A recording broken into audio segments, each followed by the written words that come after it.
What's up, the people of the world? Broadcasting live from this place, and you are watching us.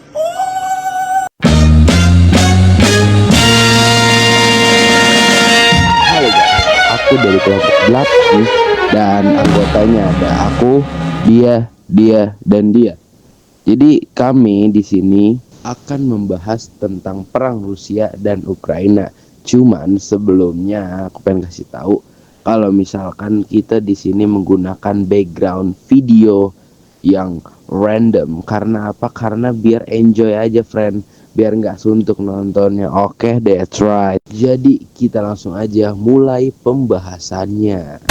This is a man's world. This is a man's world. But it wouldn't be nothing, nothing without a woman or a girl.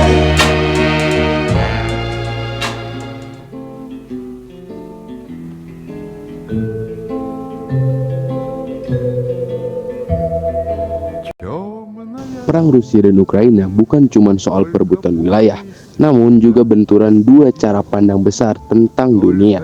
Di satu sisi ada model Rusia dan di sisi lain ada model Barat.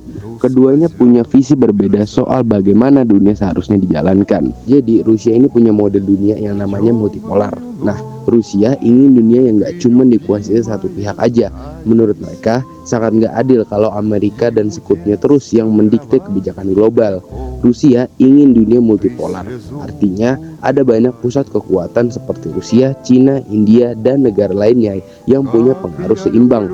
Mereka percaya setiap negara besar berhak punya wilayah pengaruh sendiri tanpa campur tangan pihak luar. Jadi, kalau Barat memperluas NATO atau ikut campur di sekitar Rusia, itu dianggap mengancam keamanan nasional mereka. Nah, kalau mau Barat itu ada yang namanya rules-based order.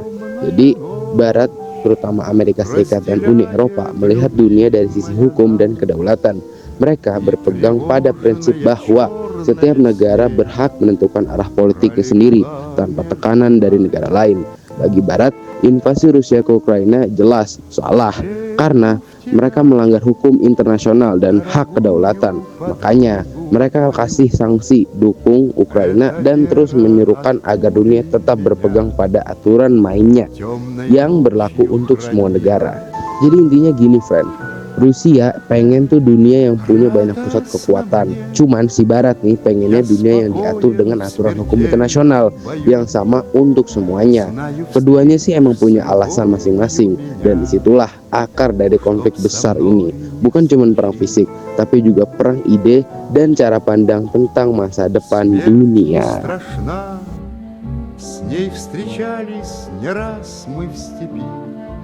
Jadi sejarahnya itu dimulai dari Imperium Rusia dan Uni Soviet.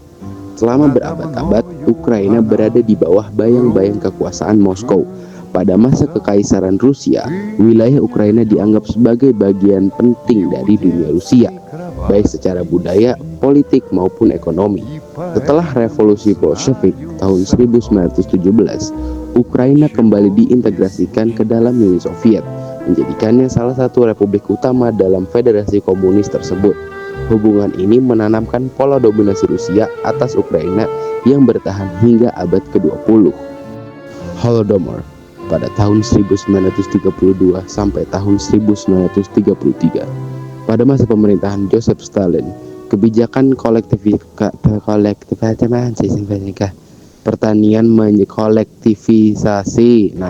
kebijakan kolektivisasi pertanian menyebabkan bencana kelaparan besar di Ukraina yang dikenal sebagai Holodomor. Jutaan orang tewas akibat kelaparan yang diyakini banyak sejarawan sebagai tindakan sengaja untuk menekan nasionalisme Ukraina. Tragedi ini menjadi luka sejarah mendalam dan sumber ketegangan emosional antara Ukraina dan Rusia hingga kini.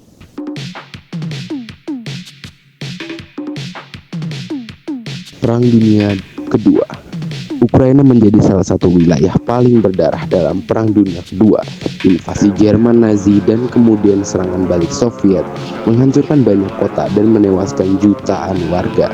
Rusia modern sering menggunakan narasi denazifikasi, yakni klaim bahwa mereka melawan kelompok neo-Nazi di Ukraina. sebagai pembenaran invasi tahun 2022 dengan mengacu pada citra sejarah perang melawan Nazi Jerman di wilayah Ukraina. 1991 sampai kemerdekaan Ukraina. Jadi, setelah runtuhnya Uni Soviet, Ukraina memproklamasikan kemerdekaannya pada tahun 1991.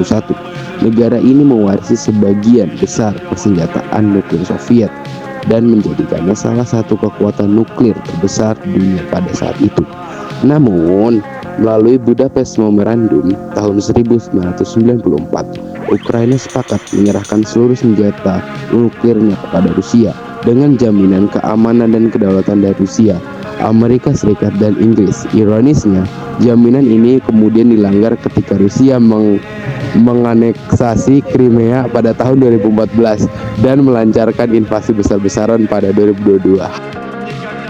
Selanjutnya, penyebab geopolitik. Perang Rusia dan Ukraina nggak bisa dipisahin dari dinamika geopolitik.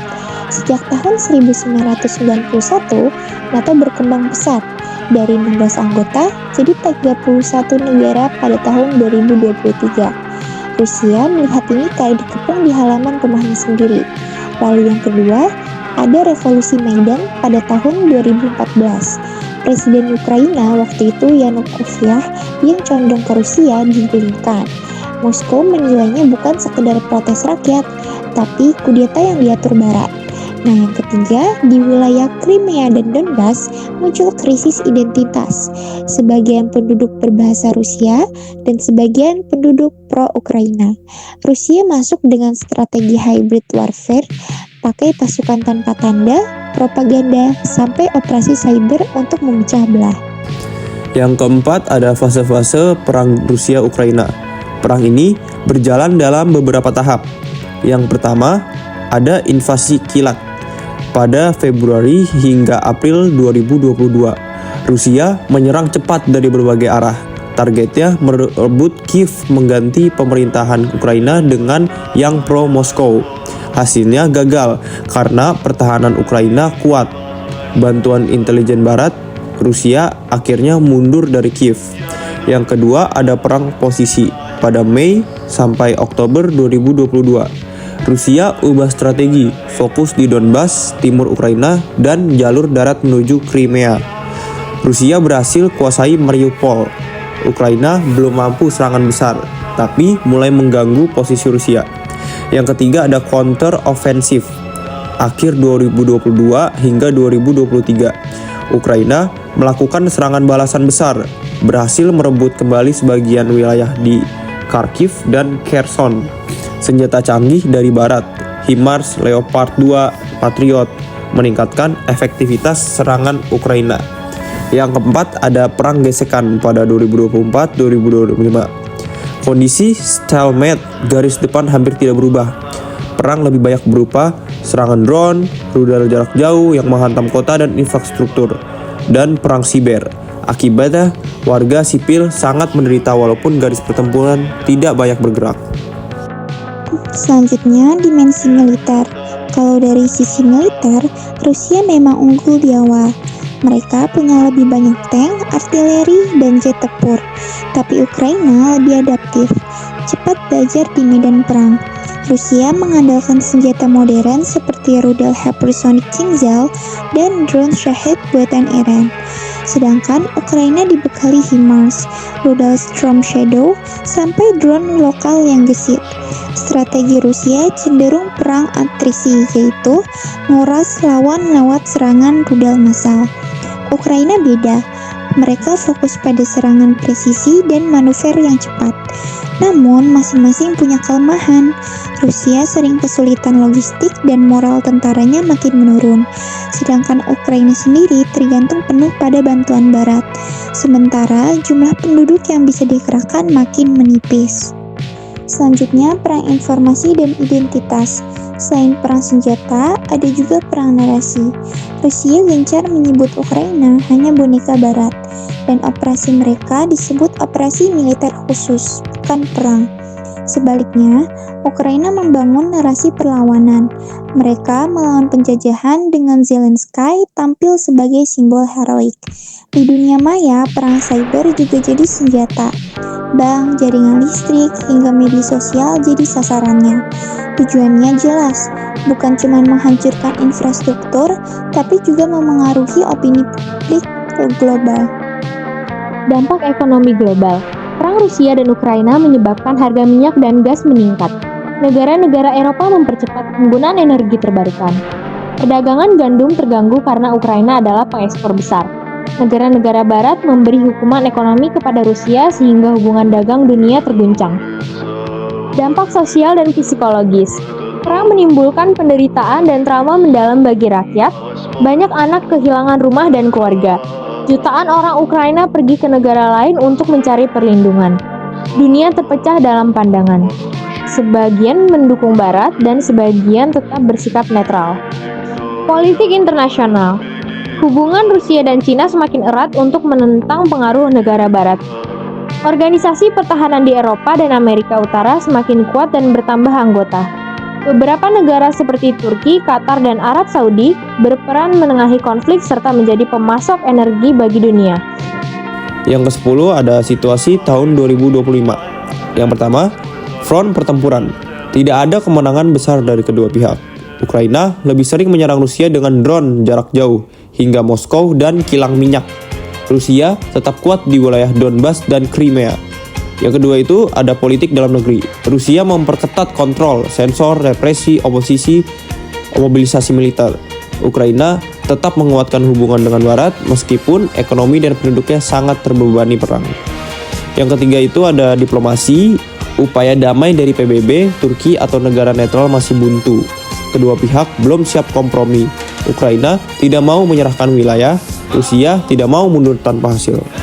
Yang ke-11 ada skenario masa depan. Ada 3 kemungkinan besar. Yang pertama ada perang berlarut. Perang terus berlangsung tanpa pemenang jelas. Garis depan tetap stagnan, korban manusia dan biaya ekonomi semakin besar. Risikonya kelelahan jangka panjang bagi Ukraina dan Rusia. Yang kedua ada negosiasi damai. Bisa terjadi ketika kedua pihak sama-sama lelah. Tekanan dari dunia internasional makin besar. Risikonya, Ukraina mungkin harus kompromi wilayah, misalnya Crimea, Donbas tetap ke Rusia. Yang ketiga ada eskalasi global. Perang bisa meluas jika NATO terlibat langsung, Rusia menggunakan senjata nuklir taktis. Ini adalah skenario paling berbahaya. Moskau, Moskau, wirf die Gläser an die Wand. Russland ist ein schönes Land. Ho, ho, ho, ho, ho.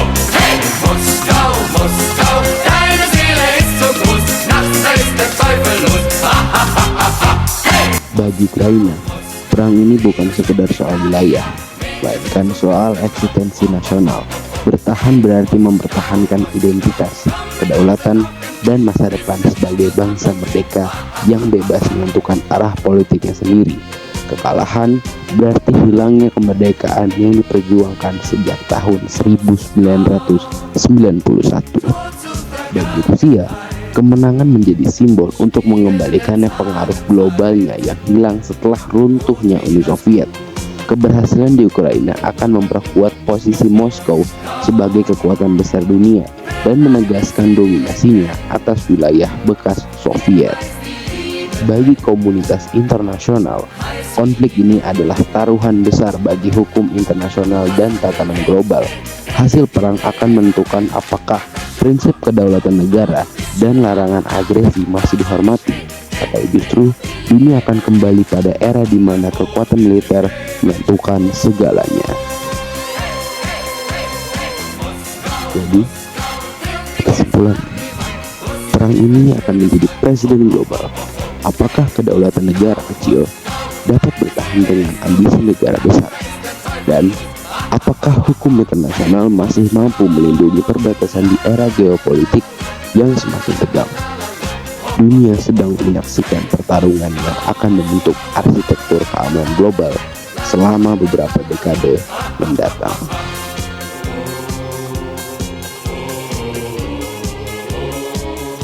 Nah, begitu aja friend presentasi dari kami. Kalau misalkan ada yang gak jelas atau belum ngerti, tanya aja ke orang-orang rupawan yang ada di depan kalian sekarang.